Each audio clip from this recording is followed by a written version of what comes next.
Hi friends, இந்த வீடியோவில் என்ன பார்க்க போகிறோம் அப்படின்னா திருமாங்கல்யம் சீரியலோட எபிசோட் ரிவ்யூ தான் பார்க்க போகிறோம். என்னோடய ரிவ்யூ பிடிச்சிருச்சுன்னா லைக் அண்ட் சப்ஸ்கிரைப் பண்ணிக்கோங்க. சரி வாங்க வீடியோக்குள்ள போகலாம். இன்றைக்கி என்னென்னா மகா வந்துட்டு வீட்டை விட்டு வெளியே போகிறதுக்காக நைட்டாக பேக் எடுத்துகிட்டு கிளம்பியிருப்பாங்க. அப்போன்னு பார்த்து திருவுக்கு அவங்க அம்மா வந்துட்டு ஆஃபீஸில் வந்து சொன்னதெல்லாம் ஞாபகத்துக்கு வந்து ரொம்ப எமோஷ்னலாகி சரின்ட்டு ட்ரிங்க்ஸ் பண்ணிட்டு வந்துடுவாங்க. ட்ரிங்க்ஸ் பண்ணிவிட்டு கார் எடுத்துகிட்டு ஓட்டிகிட்டு வருவாங்க. கேட்டுக்குள்ளே ரொம்ப ஸ்பீடாக வந்து ஸ்பீட் பிரேக் போட்டு நிறுத்துவாங்க. இதை பார்த்தோன்னே லட்சுமிக்கு ரொம்பவே பயமாயிடும். என்னதான் அவர் வந்துட்டாரா, நம்மளை பார்த்துட்டாரா அப்படின்னு சொல்லிட்டு லைட் வெளிச்சத்துக்கு கண்ணு கூசுறதுனால கையை வச்சு மூஞ்சி வரைச்சிட்ருப்பாங்க. அப்புறம் பார்த்துட்டாங்களா அப்படின்னு நம்ம நினைக்கிறப்ப கரெக்டாக பார்க்க மாட்டாங்க. அவங்க ட்ரிங்க்ஸ் பண்ணிவிட்டு நிற்க முடியாமல் தள்ளாடிட்டு வருவாங்க. அவங்களுக்கு அவங்களோட சுயநலம் இல்லாமல் இருப்பாங்க. அதனால் லட்சுமியோட மூஞ்சி அவங்க பார்க்க மாட்டாங்க. உடனே லட்சுமி பார்த்துட்டு என்ன இவர் இப்படி தடுமாறுறாரு, குடிச்சிட்டு வந்திருக்காரா அப்படின்னு சொல்லிட்டு ஒத்து பார்க்குறாங்க. ஆமாம், அவரை குடிச்சிட்டு வந்திருக்காரு. ஐயோ என்ன இவர் இந்த மாதிரி குடிச்சிட்டு வந்திருக்காரு அப்படின்னு சொல்லிட்டு பயந்துட்டு ஓடி போய் பேக்கெல்லாம் உள்ளே வச்சுட்டு ஓடி வர்றாங்க. திரு வந்துட்டு நிறக்க முடியாமல் கதவு கிட்ட வந்துடுறாங்க.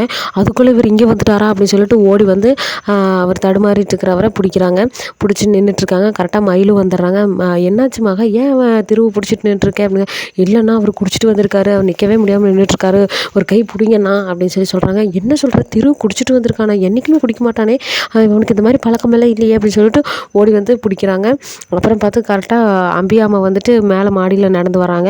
இதையும் பார்த்துட்றாங்க லட்சுமி பார்த்துட்டு அண்ணே அங்கே பாருங்கண்ணே, அம்பிகாமா வர்றாங்க, என்ன பண்ணுறதுன்னு இருங்கண்ணே ஏதாவது பேசி சமாளிப்பா அப்படின்னு சொல்லிட்டு இங்கே இருந்துட்டு அம்பிகாமாவை கூப்பிட்றாங்க. மறைஞ்சு நின்றுட்டு திருவு மறைச்சி வச்சுட்டு அம்பிகாமாவை கூப்பிட்றாங்க. அம்மா அப்படின்னு சொல்லி கூப்பிட்றாங்க. என்ன மகா இங்கே என்ன பண்ணுற நீ அப்படிங்கிற. சும்மா தான் அம்மா, நான் சும்மா தான் இருக்கேன், நீங்கள் இங்கே அங்கே போகிறீங்க அப்படின்னா.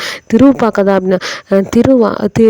அவர் எப்போ வந்துட்டாருமா, வந்துட்டு சாப்பிட்டு தூங்கிட்டாரு அப்படிங்கிறாங்க. அப்படியா, அப்போ சரிம்மா நானும் போய் படுத்துக்கிறேன், நீயும் போங்க, ரொம்ப நேரம் இங்கே நிற்காத, டைம் ஆயிடுச்சு அப்படிங்கிறாங்க. சரிம்மா அப்படின்னு சொல்லிட்டு அவங்க முன்னாடி உள்ளே வர மாதிரி பாவனை கட்டிட்டு அவங்க உள்ளே ஓடி போனோடனே மறுபடியும் இவங்க திருக்கிட்ட ஓடி வந்துடுறாங்க. அப்புறம் 2 பேரும் ஒரு கை பிடிச்சி கூட்டிகிட்டு போகிறாங்க. அப்புறம் திரு வந்துட்டு மயில்கிட்ட, டே மயில், இவங்ககிட்ட நிறையா விஷயம் பேசணுண்டுடா, எனக்கு பேசணுன்னு மனசெல்லாம் ரொம்ப கஷ்டமாக இருக்குதுடா, பேசணும் போல் தோணுதுடா அப்படின்னு சொல்லிட்டு சத்தம் போட்டே வர்றாங்க.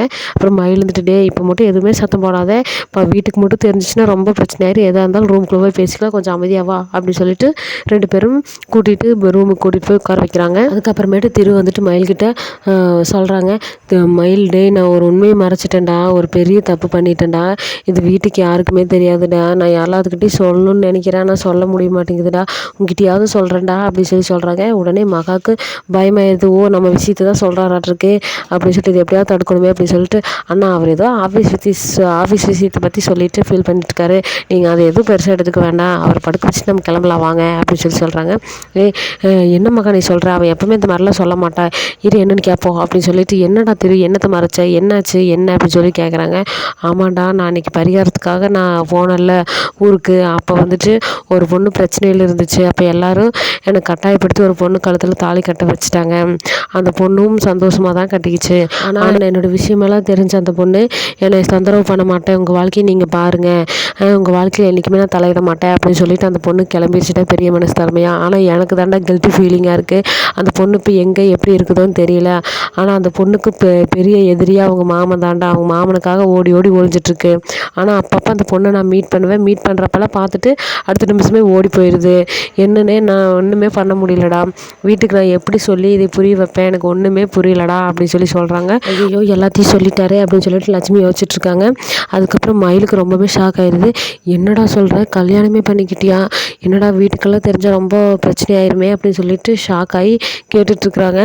அதுக்கப்புறம் ஆமாண்டா மயில், நான் எல்லாத்துக்கும் சொல்லணும்னு தான் நினைக்கிறேன், ஆனால் சொல்ல முடியலடா, இங்கே எனக்கு ஒவ்வொரு விஷயம் நல்லதாக பண்ணிகிட்ருக்காங்க, என்ன பண்ணுறதுன்னு எனக்கு ஒன்றுமே புரியலடா, என் மனசே ரொம்ப வலிக்குதுடா, எதுவும் இல்லாமல் அம்மா வந்துட்டு ஆஃபீஸில் என்னென்னமோ சொன்னாங்கடா, அதெல்லாம் கேட்குறப்ப அந்த பொண்ணும் அப்படி தாண்டா இருக்கும், எனக்கு ரொம்பவே கில்ட்டி ஃபீலிங்காக இருக்குது அப்படின்னு சொல்லிட்டு புலம்புறாங்க. உடனே லட்சுமி இருந்துட்டு, சார் நீங்கள் எதுவும் தப்பாக நினச்சிக்க வேண்டாம், அந்த பொண்ணெல்லாம் அந்த மாதிரி உங்களை எப்போவுமே நினைக்காது, நீங்கள் வந்துட்டு அந்த பொண்ணை நினச்சிட்டு ஃபீல் பண்ணிட்டு இருக்க வேண்டாம் அப்படின்னு சொன்னோடனே திருவுக்கு யார் நீங்கள் அப்படின்னு சொல்லிட்டு கேட்குறாங்க. டேய் இவதாண்டா மகா, நம்ம வீட்டில் வேலை செஞ்சிட்ருக்கல இந்த பொண்ணு பேர் தான்டா மகா அப்படின்னு சொல்லி சொல்கிறாங்க. எனக்கு என்னமோ இந்த பொண்ணை பார்த்தா எனக்கு லட்சுமி மாதிரியே இருக்குதுடா அப்படின்னு சொல்லி சொல்கிறாங்க. டே நீ வந்து குடிச்சிருக்கல அதனால் உனக்கு அப்படி தெரியுது அப்படின்னு சொல்லிட்டு மயில் சொல்கிறாங்க. ஆமாம் சார் நீங்கள் ரொம்பவுமே இப்போது இதாகவே இருக்கீங்க, கொஞ்சம் தூங்கி ரெஸ்ட் எடுங்க அப்படின்னு சொல்லி சொல்கிறாங்க. அப்படின்னு சொல்கிறாங்க மகா சொன்னோடனே மயில் வந்துட்டு ஆமாம் திரு நீ படுத்து ரெஸ்ட் எடு அப்படிங்கிறாங்க. டே நான் உங்கள்கிட்ட நிறையா பேசணும்டா, நான் என்னை பேச விடுறா அப்படின்னு சொல்லி சொல்கிறாங்க. உடனே லட்சுமி இருந்துட்டு இல்லை சார் நீங்கள் ரொம்பவுமே இப்போ வந்துட்டு கண்டிஷன் இல்லாமல் இருக்கீங்க, அதனால் நீங்கள் கொஞ்சம் ரெஸ்ட் எடுங்க அப்படின்னு சொல்லிட்டு வாங்க நான் படுக்க வைங்கண்ணா முதல்ல அப்படின்னு சொல்லிட்டு மயிலை படுக்க வைக்க சொல்கிறாங்க. அப்புறம் படுக்க வச்சுட்டு வெளியே வந்துடுறாங்க. அதுக்கப்புறம் வந்துட்டு மயில் மகா கிட்ட பேசுகிறாங்க. என்றைக்குமே திரு இந்த மாதிரி தப்பெல்லாம் எதுவுமே பண்ண மாட்டான், எந்த ஒரு விஷயம் பண்ணாலும் யோசிச்சு தான் பண்ணுவான். ஆனால் அவனே இப்படி ஒரு விஷயம் பண்ணிட்டு வந்திருக்கானா, என்ன சொல்கிறதுனே எனக்கு தெரியல. வீட்டுக்கெல்லாம் தெரிஞ்சதுன்னா எவ்வளோ பிரச்சனையாகும். அதுவும் கவிதாம்மாவுக்கும் திவ்யாவோட அம்மாவுக்கும் மட்டும் தெரிஞ்சதுன்னா ரொம்பவுமே பிரச்சனையாயிரும். என்ன பண்ணுறதுன்னே தெரியல. ஒரே விஷயம் என்னென்னா அம்பிகா அம்மாவுக்கு மட்டும் இந்த விஷயம் தெரிஞ்சுது அப்படின்னா அந்த பொண்ணை மட்டும்தான் கல்யாணம் பண்ணியிருக்கிற. கல்யாணங்கிறது வாழ்க்கையில் ஒரு முறை தான். அந்த பொண்ணு எங்கே இருந்தாலும் தேடி கண்டுபிடிச்சி கூட்டிகிட்டு வந்து நம்ம வீட்டுக்கு மருமகளாக வைக்கணும் அப்படின்னு சொல்லிடுவாங்க. அதனால் ஏற்கனவே இந்த வீட்டில் அம்பிகா அம்மாவை யாருக்கும் பிடிக்காது. இந்த விஷயத்தில் இப்படி வேற சொன்னாங்கன்னா சுத்தமாகவே எனக்கு பிடிக்காது. வீட்டில் இன்னும் என்னென்ன பிரச்சனையெல்லாம் நடக்க போகுதுன்னு தெரியல மகா அப்படின்னு சொல்லிட்டு மயில் ஒரு பக்கம் ஃபீல் பண்ணிட்டு சொல்லிட்டு வராங்க. அப்புறம் திடீர்னு யோசிச்சுட்டு ஆமாம் மகா உன் பேர் உன் முழு பேர் என்ன அப்படின்னு சொல்லிட்டு கேட்குறாங்க. உடனே மகாக்கு என்ன அண்ணா இப்படிலாம் கேட்குறாரு, ஒரு வேளை சந்தேகம் வந்துடுச்சோ அப்படின்னு சொல்லி கேட்குறாங்க. ஏன்னா அப்படிங்கிறாங்க. இல்லை நீ உன்னோட வாழ்க்கையிலும் இந்த மாதிரி பிரச்சனை நடந்திருக்கல, திருவோட வாழ்க்கையிலும் இந்த மாதிரி பிரச்சனை நடந்திருக்கல, ஆக மொத்தத்தில் 2 பேரும் அப்படின்னு சொன்னோடனே மகாவுக்கு இன்னும் 2 பேரும் அப்போ 2 பேரும் ஒரே ஒருத்தர் தான் 2 பேரும் கல்யாணம் முடிச்சிருக்கோம் அப்படின்னு சொல்லி தெரிஞ்சிருமா அப்படின்னு சொல்லிட்டு கேட்குறாங்க. அப்போ 2 பேரும் ஒரே பிரச்சனையில் தான் இருக்கீங்க, 2 பேத்துக்கும் சீக்கிரமாக இந்த பிரச்சனையிலேருந்து விடிவு வரும் அப்படின்னு சொல்லிட்டு நல்லதே நடக்கும் அப்படின்னு சொல்லிடுறாங்க. அப்புறம் உடனே அப்பாடா இப்போ நல்ல வேலை டவுட் வரல அண்ணனுக்கு அப்படின்னு சொல்கிறாங்க. அதுக்கப்புறம் சரிண்ணா சரி நீங்கள் போய் படுத்துக்கோங்க, எதாக இருந்தாலும் காலையில் பேசிக்கலாம். அதே மாதிரி அவர் வந்து குடிச்சிட்டு நம்மக்கிட்ட சொன்னதெல்லாம் நீங்கள் அவருக்கு அவர் வந்துட்டு காரணம் கேட்டால் கூட அவர்கிட்டயே தெரிஞ்ச மாதிரி காமிச்சிக்காதீங்க அப்படின்னு சொல்கிறாங்க. உடனே சரி மகா நான் பார்த்துக்கிறேன் அப்படின்னு சொல்லிட்டு போயிடுறாங்க. அதுக்கப்புறம் மகாவோட ரூமுக்கு மகா போகிறாங்க. மகா அங்கே போனோடனே அவங்க அம்மாவோட புக்கு தானாகவே திருப்பி ஒரு பக்கத்தை காட்டுது. அந்த பக்கத்தில் வந்து என்ன எழுதியிருக்குன்னா இன்றைக்கி வந்துட்டு எல்லா விஷயமும் தெரிஞ்சிருச்சு, அதே மாதிரி வீட்டில் இருக்கிறவங்களுக்கு எல்லா விஷயமும் உன்னோட விஷயம் தெரியும், நீ வந்துட்டு இந்த வீட்டை விட்டு வெளியே போக முடியாது, நிரந்தரமாக இந்த வீட்டுக்கு நீ இங்கே தான் இருக்க போகிற அப்படின்னு சொல்லி எழுதியிருக்கு. அதை பார்த்தோன்னே மகாக்கு ஷாக் ஆயிடுது. என்ன சொல்கிறீங்க, அப்போ திவ்யாம்மாவோட வாழ்க்கைக்கு ஏதாவது ஒரு பிரச்சனை வருமா, எனக்கு ஒன்றுமே புரியலையே, அக்காவோட வாழ்க்கைக்கு நான் தான் பிரச்சனை ஆயிடுவேனா, இங்கேயே என்னை தங்க வச்சுருவாங்களா, என்ன பண்ணுறதுன்னு தெரியலையா, அம்மா வேறு இப்படி சொல்லியிருக்கு அப்படின்னு சொல்லிட்டு மறுபடியும் புலம்ப ஆரம்பிச்சிடுறாங்க. அதுக்கப்புறமேட்டு விடிஞ்சதுக்கப்புறம் திரு வந்துட்டு எந்திரிச்சிட்டு ப்ரெஷ் ஆஃப் ஆகிட்டு அப்புறம் யோசிக்கிறாங்க நைட்டு என்னென்னு நடந்துச்சு அப்படின்னு சொல்லிட்டு. அப்புறம் மயில்கிட்ட சில விஷயங்கள் சொன்ன மாதிரி ஞாபகத்துக்கு வருது. சரி எதுக்கும் மயிலை கூப்பிட்டு கேட்கலாம் அப்படின்னு சொல்லிட்டு மயிலுக்கூட கூப்பிட்டு பேசுகிறாங்க.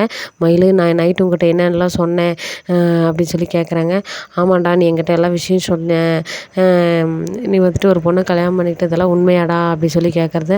ஆமாண்டா உண்மைதான், நானே எல்லாத்துக்கும் என்னால் சொல்ல முடியல, என்னடா இதுக்கு பண்ணுறது எனக்கு ஒன்றுமே புரியல அப்படின்னு சொல்லி சொல்கிறாங்க.